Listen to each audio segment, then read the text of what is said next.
Hello friends, ધમુસ kitchen and vlog પર તમારું સ્વાગત છે. મિત્રો, શું તમે ક્યારેય ફ્લાવરની અંદર રવો નાખીને કોઈ રેસિપી બનાવી છે? એકદમ સરસ અને ખૂબ જ મજેદાર બનીને તૈયાર થાય છે. માત્ર 2 ચમચી તેલથી બનતો આ નાસ્તો એટલો યુનિક અને અનોખો છે કે જેને ફ્લાવર નહીં ભાવતો હોય એ પણ ખૂબ જ મજેથી ખાશે એવો બનીને તૈયાર થાય છે. બાળકોથી લઈ અને ઘરના વડીલોને પણ આ નાસ્તો ખૂબ જ પસંદ આવશે. તો ચાલો ઝટપટથી બનાવવાનું શરૂ કરીએ. તો અહીંયા ફ્લાવરને આપણે સૌથી પહેલાં ધોઈ અને એકદમ સરસ ચોખ્ખો કરી લેશું, જેથી કરીને એના અંદર કોઈ જીવાત હોય તો એ બહાર કાઢી શકીએ અને પછી જ આપણે ફ્લાવરને ઉપયોગમાં લેશું. તો સૌથી પહેલાં આપણે ફ્લાવરને અહીંયા ગ્રેટ કરી લેવાનું છે. તો આ રીતે કોઈ ઝીણી ખમણીને લેશું કે ફ્લાવરને આપણે ખમણી લેવાનો છે, જેથી કરીને એકદમ ઝીણો અને બારીક સમારાઈ જશે. અહીંયા તમે જોઈ શકો છો ફ્લાવરમાંથી એકદમ સરસ ઝીણું ખમણ બનીને તૈયાર થાય છે. ઉપરથી આવો જે ગાંઠનો ભાગ વધે એને આપણે યુઝ નહીં કરીએ, આપણે માત્ર ફૂલ છે એને જ ખમણી લેશું. તો અહીંયા જરૂરિયાત મુજબ આપણે ફ્લાવરને ખમણી લેવાનું છે. તમારે જેટલો નાસ્તો બનાવવો હોય એ પ્રમાણમાં તમારે ફ્લાવરને ખમણી અને એનું ખમણ તૈયાર કરવાનું છે. તો જરૂરિયાત મુજબ ફ્લાવરને મેં ખમણી લીધો છે અને હવે આપણે આગળની તૈયારી કરીએ. હવે આપણે એક મિક્સિંગ બાઉલ લઈશું અને 1 કપ જેટલો રવો છે એ મિક્સિંગ બાઉલની અંદર ટ્રાન્સફર કરીશું અને રવાની અંદર આપણે 1 ચમચી જેટલું મોળું દહીં ઉમેરીશું. અહીંયા તમારે દહીં જો ખાટું હોય તો અડધી ચમચી જેટલું લેવું. થોડું પાણી ઉમેરી અને આપણે બેટર જેવું બનાવી લઈએ. તો અહીંયા શરૂઆતમાં બેટરની કન્સિસ્ટન્સી આપણે થીક રાખીશું, એટલે કે જાડી રાખીશું. આ રીતે બધો જ રવો પાણીની અંદર પલળી જાય એ રીતનું આપણે બેટર બનાવીશું, જેથી કરીને રવો છે એ સારી રીતે ફૂલી જશે. અને હવે અંદાજે 5 મિનિટ માટે ઢાંકી અને રેસ્ટ થવા દઈએ. રવાને આપણે રેસ્ટ થવા મૂક્યો છે, ત્યાં સુધીમાં આપણે આગળની તૈયારી કરીએ. તો અહીંયા મેં ગેસ ઓન કરી અને પેન લીધું છે, જેની અંદર હું 2 ચમચી જેટલું તેલ ઉમેરું છું. તેલ થોડું ગરમ થાય એટલે ક્રશ કરેલું ફ્લાવર છે એને આપણે એડ કરીશું. અહીંયા 1 નંગ ગાજરને મેં ઝીણું ગ્રેટ કરી લીધું છે, એટલે કે ઝીણું ખમણી લીધું છે, એને ઉમેરી દઈએ. અને 1 નાનું કેપ્સિકમ છે એને પણ ઝીણું ઝીણું સમારી લીધેલું છે, એને ઉમેરી દઈએ. અને બધી જ વસ્તુને આપણે સારી રીતે મિક્સ કરી લઈએ. આજે આપણે એકદમ વેજીટેબલ્સથી ભરપૂર નાસ્તો બનાવવા જઈ રહ્યા છીએ. ખૂબ જ હેલ્ધી અને ટેસ્ટી પણ બને છે. તો અહીંયા આપણે એકદમ ઓછું તેલ વાપરીશું, જેથી કરીને નાસ્તો એકદમ હેલ્ધી બની રહેશે. તો અહીંયા અત્યારે આપણે ફ્લાવર, ગાજર અને કેપ્સિકમના ટુકડાને થોડા અમથા સોટે કરવાના છે, જેથી કરીને એના અંદરનું કાચાપણું દૂર થઈ જાય અને એકદમ સરસ નાસ્તાની અંદર મિક્સ થઈ જશે. અહીંયા તમે એનો લુક જોઈ શકો છો, કેટલો સરસ કલર લાગે છે. તો આ રીતે તમે બધા વેજીટેબલ્સ વાપરશો ને તો નાસ્તો પણ ખૂબ જ કલરફુલ લાગશે અને સાથે સાથે હેલ્ધી પણ બને છે. તો અહીંયા તમે ઘણા બધા વેજીટેબલ્સનો ઉપયોગ કરી શકો છો. ફ્લાવરની જગ્યાએ તમે કોબીનો ઉપયોગ કરી શકો છો, સ્વીટ કોર્ન નાખી શકો છો, થોડી મેથીની ભાજીને પણ એડ કરી શકો છો. હવે થોડી પાલકને મેં અહીંયા ઝીણી સમારી લીધેલી છે, એને એડ કરી દઈએ. તો પાલકને આપણે છેલ્લે એડ કરી છે, કેમ કે પાલકને ચડતા પણ વાર નહીં લાગે અને શરૂઆતમાં એડ કરીએ તો પાલક સાવ ચીમળાઈ જાય છે. આપણે થોડી ખીલી એકદમ સરસ આવી ખુલ્લી પાલક જોઈએ છે, એટલા માટે મેં છેલ્લે એડ કરી છે. તો અહીંયા જુઓ, પાલક પણ એકદમ સરસ મિક્સ થઈ ગઈ છે. અહીંયા આપણે ગેસની ફ્લેમને બંધ કરીશું. હવે આ તૈયાર કરેલો મસાલો છે એને થોડો ઠરવા દઈએ. હવે આપણે રવાને ચેક કરી લઈએ. તો અહીંયા તમે જુઓ, જેટલું પાણી હતું એ બધું જ રવો પી ગયો છે અને એકદમ કઠણ બેટર બની ગયું છે. તો આપણે અહીંયા બેટર છે એને થોડું ઢીલું બનાવવાનું છે. તો સૌથી પહેલાં તો આપણે જે સોટે કરીને તૈયાર રાખ્યા છે એ બધા જ વેજીટેબલ્સને આપણે આ બેટરની અંદર એડ કરી દઈએ અને પછી આપણે કન્સિસ્ટન્સીને બેલેન્સ કરીશું. તો તૈયાર કરેલું વેજીટેબલ્સનું જે મિશ્રણ છે એ સારી રીતે ઠંડુ થઈ ગયું છે અને અહીં આપણે રવાની અંદર એડ કરી દીધું છે. તો અહીંયા તમે જુઓ, હજી નાસ્તો બન્યો પણ નથી ત્યાં એકદમ સરસ લુક આવી રહ્યો છે અને એની સુગંધ પણ ખૂબ જ સરસ આવી રહી છે. તો આ બધા જ મિશ્રણને આપણે રવાના બેટરની અંદર મિક્સ કરી દઈએ. તો વેજીટેબલ્સને પહેલાં એડ કરીશું તો એના અંદરનું જેટલું પણ મોઇસ્ચર હશે એનો આપણને ખ્યાલ આવી જશે અને હવે આપણે પાણી કેટલું ઉમેરવાનું એનો પણ આપણને અંદાજ આવી જશે. તો અહીંયા બેટરને ચેક કરતાં બેટર ખૂબ જ કઠણ લાગે છે. હવે આપણે એમાં જરૂરિયાત મુજબનું પાણી એડ કરીશું.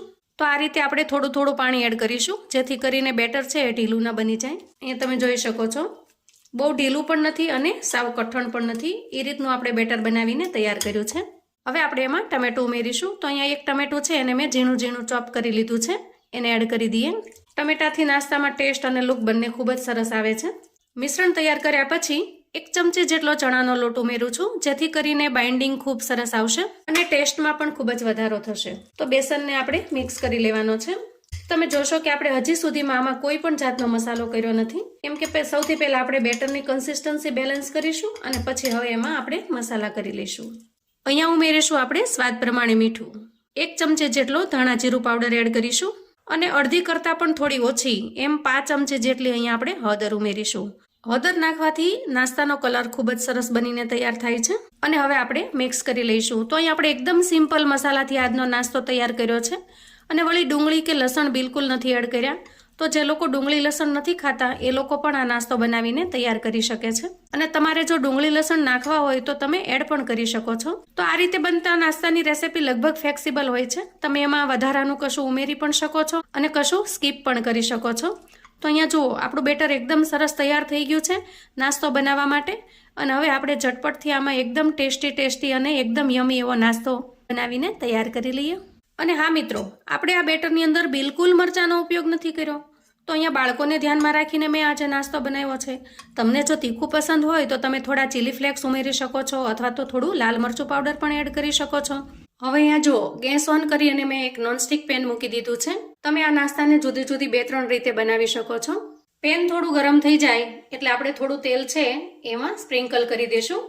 આ રીતે આપણે તેલને ચારે બાજુ લગાવી દેશું. તો આજે આપણે એકદમ હેલ્ધી નાસ્તો બનાવવા જઈ રહ્યા છીએ એટલે તેલનો ઉપયોગ આપણે બહુ ઓછો કરેલો છે. હવે તૈયાર કરેલું બેટર છે એમાંથી 1 ચમચી બેટર લઈ અને આપણે પેનમાં મૂકીશું અને આ રીતે ફેલાવી લેશું.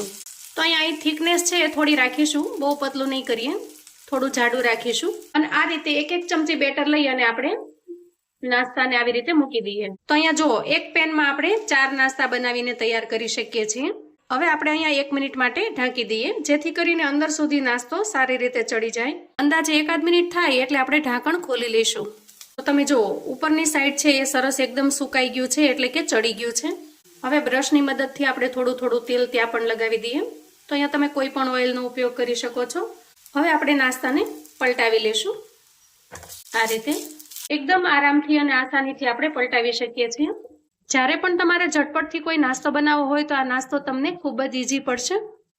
અને પલટાવી લીધા પછી પણ આપણે એને 1 મિનિટ ઢાંકી દઈએ. તો અહીંયા આપણે 1 મિનિટ થઈ ગઈ છે અને ઢાંકણ ખોલી લઈએ. તો અહીંયા તમે જોઈ શકો છો બંને સાઈડ એકદમ સરસ નાસ્તો તૈયાર થઈ ગયો છે. તમારે જો વધારે ક્રિસ્પી બનાવવો હોય તો થોડી વધારે વાર સુધી રાખી શકો છો. આ નાસ્તાને તમે જુદી જુદી 2-3 રીતે બનાવી શકો છો. આ રીતે તમે નોનસ્ટિક પેનમાં પણ બનાવી શકો છો અને અપ્પે પેનમાં પણ બનાવી શકો છો. તો જે શેપમાં તમને વધારે અનુકૂળ આવે અથવા બાળકોને ઘરનાને જે શેપમાં ફાવતો હોય એ શેપમાં તમે બનાવી શકો છો. અહીંયા મેં નાના ચીલા ટાઈપનું બનાવ્યું છે, નાના પુડલા જેવું. તો અહીંયા નોનસ્ટિકની અંદર બનાવેલો નાસ્તો આપણે તૈયાર કરી લીધો છે. તમે એનો લુક જોઈ શકો છો, એકદમ ટેસ્ટી અને ખૂબ જ યમી દેખાઈ રહ્યો છે. હવે અહીંયા જુઓ, ગેસ ઉપર હું એક અપ્પે પેન મૂકી દઉં છું જેથી કરીને આ નાસ્તાને અપ્પે પેનમાં કઈ રીતે બનાવી શકાય એ પણ હું તમારી સાથે શેર કરી શકું. અપ્પે પેન થોડું ગરમ થાય એટલે આપણે બધા જ અપ્પેની અંદર થોડું તેલ એડ કરીશું જેથી કરીને નાસ્તો નીચે ચોંટી ન જાય. અને આપણી પાસે જે વધેલું બેટર છે એમાંથી આપણે અપ્પે પેનમાં નાસ્તો બનાવી લઈએ. તો અહીંયા તમે આમાં 1 ચમચી આ રીતે એડ કરી શકો છો. તો અહીંયા જુઓ, આપણી પાસે જેટલું બેટર વધ્યું હતું એમાંથી આપણે અહીંયા અપ્પે પેનની અંદર નાસ્તો બનાવી લીધો છે. તો થોડી વાર માટે આપણે અપ્પે પેનને ઢાંકી દેશું. તો અંદાજે 2 મિનિટ જેવું આપણે ઢાંકીને થવા દઈએ. તો અહીંયા એક તરફ થોડા ચડી જાય પછી આપણે અહીંયા સાઈડ ચેન્જ કરી લેશું. તો અહીંયા બંને સાઈડ અપ્પે એકદમ સરસ તૈયાર થઈ ગયા છે.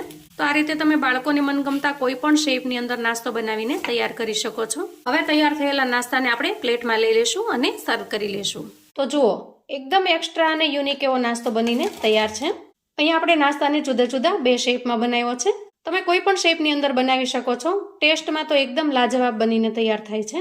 આ નાસ્તાને તમે ગ્રીન ચટણી, ટોમેટો સોસ અથવા તો ચાની સાથે પીરસી શકો છો અથવા તો પ્લેન પણ એમનેમાં નાસ્તો ખૂબ જ ટેસ્ટી લાગે છે. તો એક વખત ચોક્કસથી બનાવજો મિત્રો અને બનાવ્યા પછી મને ફીડબેક આપજો કે રેસીપી તમને કેવી લાગી છે. સવારના નાસ્તામાં કે સાંજે નાની મોટી ભૂખમાં પણ તમે આ નાસ્તો બનાવીને તૈયાર કરી શકો છો. બાળકોને ટિફિન બોક્સમાં પણ આપી શકો છો કેમ કે ખૂબ જ હેલ્ધી અને ટેસ્ટી છે.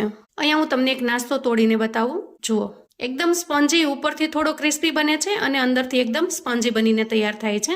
તો મિત્રો, આવું અવનવું જાણવા માટે ચેનલ પર જો તમે નવા છો તો ચેનલને સબસ્ક્રાઇબ કરો. વિડીયો ગમે તો લાઇક અને શેર કરો. તમારા સગા સંબંધી મિત્રોને પણ આપણી આ ફુલાવરમાંથી નાસ્તો બનાવવાની રેસીપી ચોક્કસથી મોકલી આપજો જેથી એ લોકો પણ એના ઘરમાં કોઈ ફુલાવર નહીં ખાતું હોય એને આ રીતે નાસ્તો બનાવીને પીરસી શકશે. મને કોમેન્ટમાં ચોક્કસથી જણાવજો મિત્રો કે આજની રેસિપી તમને કેવી લાગી છે. ફરી મળીએ નવી રેસિપી સાથે. ત્યાં સુધી આવજો મિત્રો.